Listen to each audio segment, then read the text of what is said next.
Tell me about yourself, highlighting your strength, your weaknesses, put your best foot forward. Tell me the things that you like the person who's going on a first date with you to actually know about you. Think about it for a second.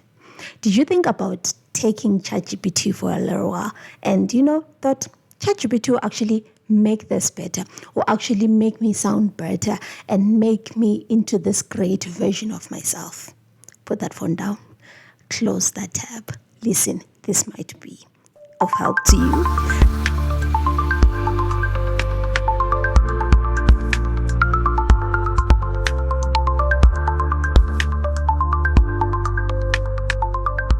Hello, welcome to Future Husband Diaries. My name is Ma Onesisa Spanda, and welcome to the best Christian podcast in the world.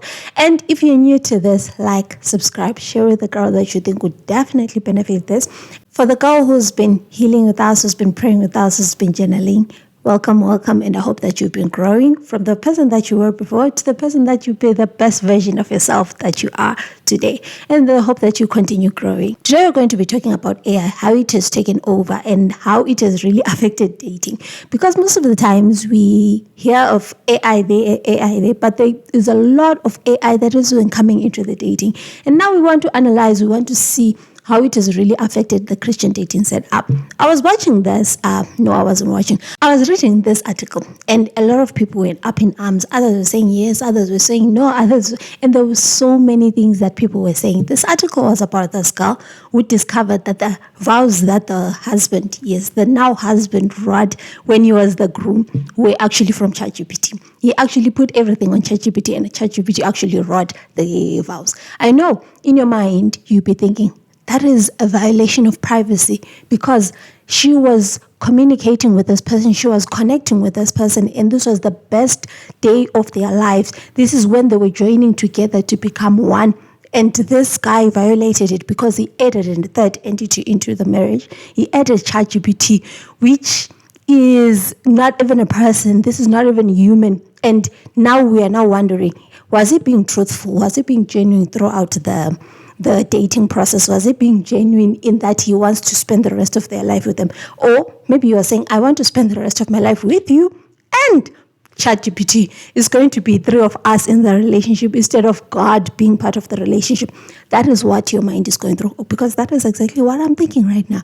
Because I'm like, if this guy was really truthful, he could have been truthful. It doesn't matter whether the words came up with a lot of ums, with a lot of ahs, and if maybe it didn't land well. But because the girl knew that this was from his heart, this is him opening up and being vulnerable, the girl would have accepted it. But now, because it introduced ChatGPT and it created and it curated the best version of him, now she doesn't know whether she's in love with the perfect curated person that ChatGPT actually created, or is she going to see this other version of himself, which is messy? And because that's how life is. Life is messy. Life is not this perfect curated person that ChatGPT will spew out at the end of the day. Now, it raises the boundaries. Where does ChatGPT supposed to end? Where is it supposed to be when it comes to dating? Is it something that we should really be looking into, or is something that should be totally out? Because there are so many versions of us, or there are so many messages that we have got from other people where you think you are dating a person, but then at the end of the day, you find that you have been dating an AI. You've been talking to a chat box. Not that you intentionally were talking to a chat box, but because this person was running all his messages through a chat box and you've been talking to them. And this person has been your confidant, your comforter, your companion throughout all your life. And now you start to wonder, is this the version that I want? Is this the person that I actually thought I was in love with? Or is this other version that ChatGPT has actually curated? And I saw this person who was talking about how ChatGPT was their marriage counselor. And then I was taken aback a little bit. And then she was stating that they actually put in everything inside ChatGPT, the husband and her, because they were having some trouble. And they didn't have money to go and acquire a therapist. So they didn't have the money.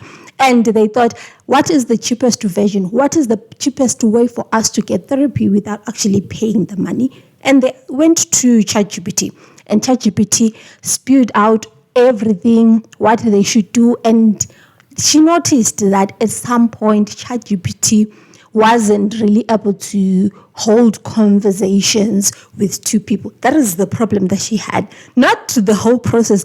In my mind, now we are thinking, ChatGPT has become our therapist. ChatGPT has become our friend. ChatGPT has become our companion. ChatGPT has become everything that we want it to be, because we have replaced human companionship. We've replaced everything with ChatGPT. Why do you think that is so? One of the reasons why people prefer to talk to ChatGPT is because we spend most of our times in our phones. A clip from a TED Talk that this woman was actually doing. And she was asking two 11-year-olds. And then the girl, she said something that was very paradoxical, but it was really true at the time. She was saying, she would rather spend time with her friends on the internet. She would rather spend times with her friends on the chat box, talking on social media, than for them to actually be in a room together. The reason being, when they are in a room together, all of them are on their phones. They're communicating on their phones. There is no connection that is there. People are so glued to their phones. There is no interaction that is there. But if that person is on their phone and maybe they are at their home and she is at her home, she feels more connected to that person, because that person will reply immediately. That person will be there for her.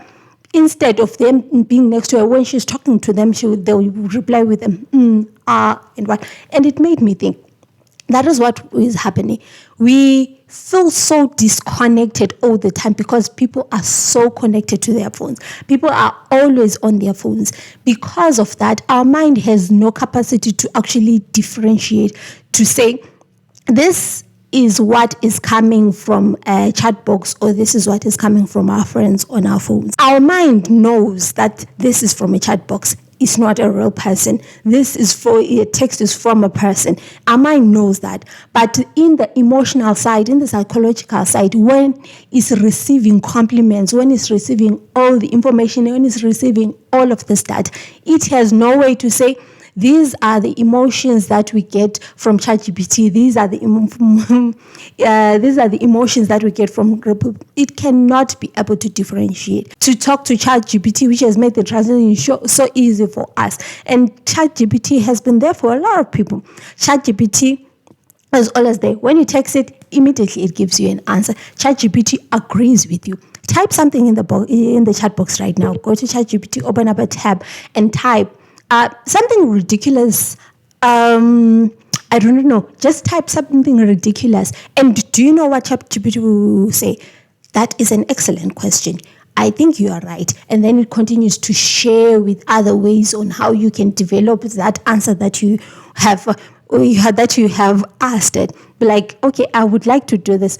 That is an excellent question. We are getting all of these compliments for ChatGPT that we are not able to get from other human beings, because human beings are messy. Human beings, whenever I tell you something, you think about it and then you tell me you are wrong sometimes. Sometimes I do not agree with you. You might agree with me, or maybe you're not giving me the compliments. And ChatGPT will always tell you, you are right, you're perfect. And nothing that you say is anything that is wrong. Even though you tell ChatGPT, that answer that you just gave me, it's not the answer that I was looking for. I'm so sorry about that. Let me help you. Give me a way so that I can curate it better for you. Those things are what has made us to be who we are, because we are so addicted to that. We are so addicted to curating this perfect version of a person or of an avatar that we really want. We're looking for this perfect version. And ChatGPT has become that, because humans are messy, because humans will give you answers that you do not want, but ChatGPT will give you that. That is why we are now migrating to ChatGPT. And I was watching this clip of a human being who was in love with their chat AI. I don't remember the name that they gave. I think it was Astrid. Yes. I think it was Astrid. And they were talking, and they were having marital sessions where they were talking about it, and others have come to the version to say, I would like to marry my chatbox, or I've been dating my chatbox for 3 years, 2 years. That is what is happening, because people are so obsessed with being right all the time. We have mastered and we have looked and said, ChatGPT will always tell us that we're right. There is no way a person will always tell me that I'm right all the time. So I'm just going to move it there. And this has made our minds to be lazy. It has made us to be very lazy in our way of thinking.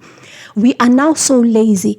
That is what has affected us now. We do not know how to communicate with people. We do not know how to curate these things where we have friction, where we have misunderstandings. We do not know how to resolve that because ChatGPT doesn't have that. We want to hold on to that. And because of that, it has made us to think that we are really, really smart. Well, at least we're not really smart. Our brains do not know how to look for answers anymore because ChatGPT will always tell you the answer. You click this and it tells you the answer. And you are telling yourself, I'm smart, I'm smart, I'm smart. At the end of the day, you are not really retaining information. You're just asking ChatGPT to tell you information. And your brain doesn't really retain that information because it doesn't have the know-how to know that if I do not know what is it that I should do. We are like children who we want this, ChatGPT gives us. And think about this. When you were a child, when you were learning to ride a bike, what is it that you did when you're riding a bike? You fell. You got on the bike. You fell again. We were learning from our mistakes. We are learning from failure. And we are making sure that all of this is training our brain to learn. If you fell, this is what you do. We take this and then we get back up on the walls and we still keep on trying and we push through so that at the end of the day, the joy that we get from knowing how to ride a bike from falling, that is what we were training our brains as children. But now we do not have that anymore because it always agrees with us. It always gives us the answers. It always gives us, it's like we are cheating on the test. It's always giving us answers. Now there is no need for us to read anymore. There is no need for us to know any information because it will always give us those answers. And this has made dating to be really difficult. It has made dating to be really difficult because now, why would I need to go out and find a person that will not agree with me? Or I ask out a person, this person says no, and then I'll be like, I'm done with dating, I'm not going to date anymore. Or I date this person, we have a disagreement, we break it off because I do not know how to resolve that. I do not know how to relate. I do not know how to really communicate with this person. And even though I'm dating this person, I'm always leaving a little bit of space. I'm not being completely vulnerable. I'm leaving a little bit of space so that ChatGPT will be able to fill that void, will be able to fill that space. That is why a lot of our relationships are not working anymore. And I remember when I was a child, I have a lot of scars, especially on my knees. I am one person that struggled with balance when I was a child. Every time, I used to love playing netball. Every time whenever we used to go on a match, what used to happen is I used to make sure that the first aid kit is there. I was the one who made sure that the first aid kit is there. And I was learning in community school that was there. Most of the times, because it was a low-income school, we didn't have a bus at our school. So we didn't have a bus that would take us from one event to another event or whichever way that was. So whenever there was a match, we congregate at our school, get our school kids, our uniforms and everything. And then we had to walk to another school. Imagine you find that maybe the school is about 8 kilometers away. We used to walk there. And I'll be carrying the first aid kit because in my mind, I knew I'm the only one in the team that is going to be able to use that. Other people knew how to have balance. They had balance for their time. I do not know why my balance was not that strong, but story with my doctor. But at that time, I used to make sure that I had the first aid kit because every time I used to fall. But it didn't stop me from playing netball. It didn't stop me from going to all those matches because I was really good for primary school kid years. I was good. I used to play and I will fall. And after I fell, I'll be like, I'm crying. I'll be like, I'm done. And then my coach will grab me aside and be like, are you hurt? And then be like, oh, yes. And then be like, okay, let's bandage it up. Then they'll bandage it up. And then we'll be like, walk on it. And then I'll walk. I'll be like, you're fine. Go back. That is what used to happen. I have a lot of scars on my knees where I used to fall, but now I have the balance that I need. Now I can walk on heels. I can be able to do that. That wouldn't have been possible. I wouldn't have had the balance that I have now if my coach hadn't taught me that whenever I fall, I need to stand up, I need to go back into the game, I need to try, I need to play, even though someone kicks me, even though someone pushes me and I fall, I need to make sure that I stand, heal myself with the first aid kit that I was carrying and go back. But now with our hearts, we do not have that anymore. That is why a lot of people now started dating ChatGPT, because we went out into the field. Our hearts were broken. After our hearts were broken, we do not want to go back into the field anymore. We do not want to try again. We would rather just go the easy way route. We need to just get something that will always agree with me, that will never have a fight with me, that will always agree with me, instead of us learning how to maneuver heartbreak. Heartbreak will always come. What happens? You need to learn that skill. Someone needs to break your heart for you to learn how to overcome heartbreak.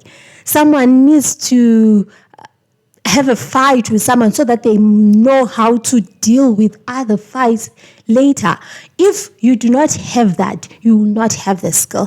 Think about a baby who comes out of their mother's womb and they've never been sick their whole lives. They get to 20 and they've never been sick. Even something as small as a cold can kill them. Why? Because their immune system doesn't know how to fight. Their immune system is so weak. It doesn't know how to fight. It has always known that everything has been dandy. But you need to eat dirt when you're a child. You need to eat the dirt. Get a little bit sick, get the antibodies, learn that your body learns how to fight it off, so that at the end of the day, you learn how to fight off and fight off and fight off. Otherwise, you will have a problem. We trust AI with all our information. We put all our information into the AI chat box because maybe someone broke your heart, took the screenshots when you're having a conversation with someone, they posted it all for someone to see. But now we are taking all our privacy, all our emotions and we're giving it into a chat box. And we do not even put our privacy right.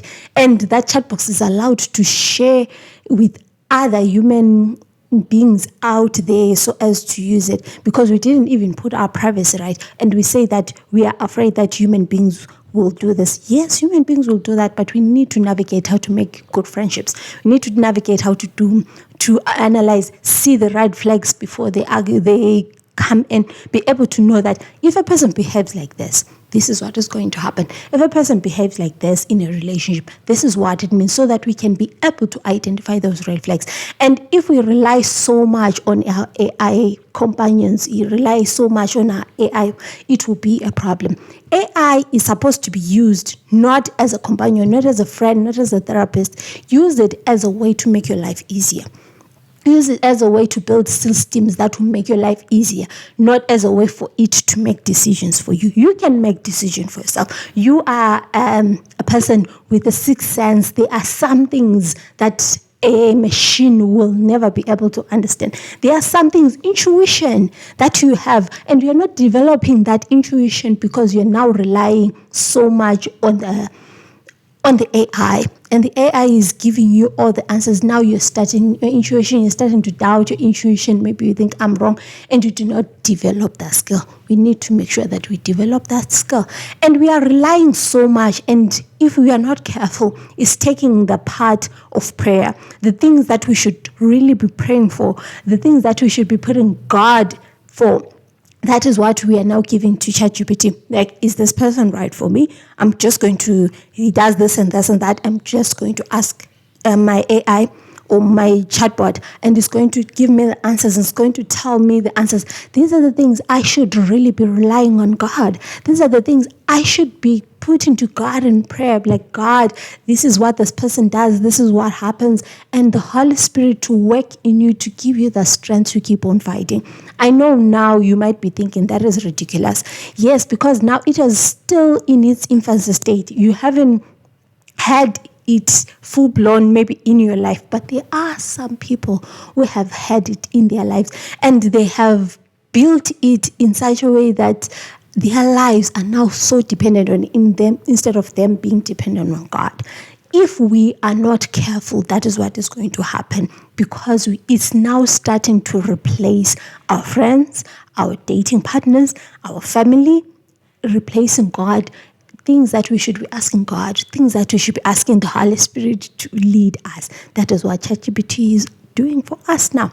And it's curating these posters, it's curating these pictures, it's modifying our pictures to versions that look like us but not really like us, which is how the information is like. If you are to put your picture and like enhance it, make it better, if you are to zoom that picture, you will notice that exactly that person is not you, because to it, maybe you had some deformities, some flaws in you, and it started to put it up in a version that he thinks will be the greatest version, but that is not really you. So you need to focus and put all your energy on Christ, that Christ is the one who builds you up, instead of AI being that. Use it as a system, use it for work, use it for other things, but then at the same time, do not let it cross that boundary of being that companion, being that friend, instead of you connecting to other human beings. Bumble announced that it's going to have an AI concierge. And as I was looking at this, and they were saying AI has been used all this time in their apps, on Tinder, on dating apps so many times. I was like, that is so true. But now having a dating concierge is now replacing God in my way of thinking. Because if I'm going to put my information, all my information, this is what I'm looking for, this is what I want, this is what, and then my AI concierge is going to scour through the app and say, these are the people that you should date. I'm going to trust and put all that trust on an AI chat box, on our AI concierge, instead of praying about it. I'll say AI has never been wrong, so AI will be right. I'm going to date those people. There are some things where I should be praying for my future husband. I should be praying to God, asking God to reveal the things that I need to do. Is that the person I should be dating, or is not this the person that I should be dating? But I'm going to trust an AI concierge to bring in the people that are there and be like, these are the people that you should be dating. And I'm going to trust that. And it's replacing the time where I will need to communicate with this person. I'll need to connect with this person. I will need to make sure that I make a decision on my own. Like, okay, I would like to date this person, or not like to date this person. Because if you are looking at that, the AI concierge or the person on the other end of the line, what they did is they took what they thought or who they thought they were, and they put it on the concierge. That is what the concierge is putting out there. But there are so many flaws in that program, in that if you are a person, the way I see myself and the way the other person sees me are totally different. Think about it. When you are sending a voice note, you record, and this is how your voice sounds. Your voice sounds great. It sounds bassy. It sounds, I do not know how your voice sounds to you when you are listening to it. But when you are speaking, or when you take that recording that you had and you play it back and be like, that's not me. Why? The reason is who you think you are and what you are to other people is totally different, because we are so used to thinking this is who we are, and what we do not know what other people see in us. We do not know the version that other people see. I might think I'm like this and this and that, but when the other person is looking, they are seeing other things. And now, who is going to put that information into the AI concierge? I am going to be the one putting there. I'm going to write how I think I am, not how people see me, not how people will be like. And AI is just going to take information that I have put in and take in information that they have put in. And it's not going to be that, because there is that misalignment in that how I see myself and how the person views me are going to be totally different.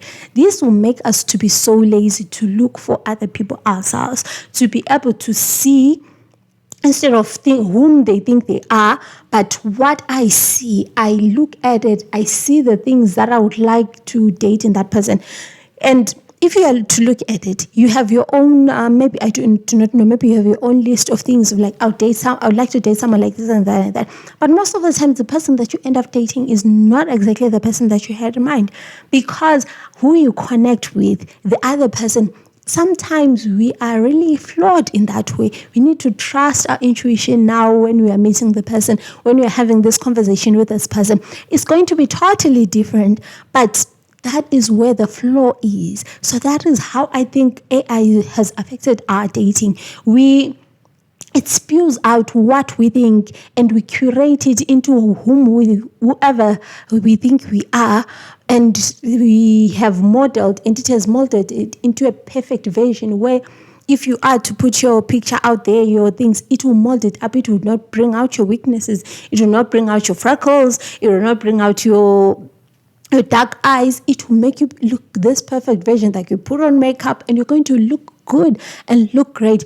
That is how we are portraying ourselves out there now, instead of learning the skill that we need to hone down as human beings, the things that differentiate us from all these animals, the things that help us to connect with other people at a deeper level, at an emotional level, at a psychological level. We are now going to lack that because we are now processing, we are now outsourcing all the things we should be doing. We're outsourcing it to AI and hoping that AI will bring us the answers. And we are having so much information, and we think that we have the skills and the know-how. Technically, we do not have that skill. Our brain did not learn how to make sure that it hones down that skill, make sure that it sharpens that skill so that we can be able to trust our instincts and be able to trust God in all of that. So when you are using your AI, when you are looking at it, make sure that you use it as a way to build up systems, but not as a way to bring up your life and as a way to be you instead of you trying to be you. AI is going to be you, write your emails, do your work, do everything for you, while you're just going to sit there and wait for it to give you answers. And but because now we're just going to be like avatars of our own versions. We are not the real deal because we're not connecting anymore. And go out. What you need to do, go out, connect with other people, see people, look at their eyes, connect, eye contact, touch people, all of that. It will help you to stay grounded. It will help you to stay in the level and hone down the skills that you need to go. If you need to go out, have some sunshine, leave your phone. Do not have that thing where you're always reaching out for your phone. Connect with other people. That's what differentiates us from other animals out there. That is what connects us, and we have made this into a crutch, and it has held us up for so long. Our legs have atrophy now. They cannot walk on their own because they've been so used to this crutch. All we need to do is to trust in God, prayer, and go outside, connect with other people. That is what we need to do now. And you need to remember that you are a human being with emotions. You're a very intelligent being. You can make decisions on your own without asking AI to curate it for you. When you're writing your vows, please make sure that you write your vows. Do not outsource them to AI.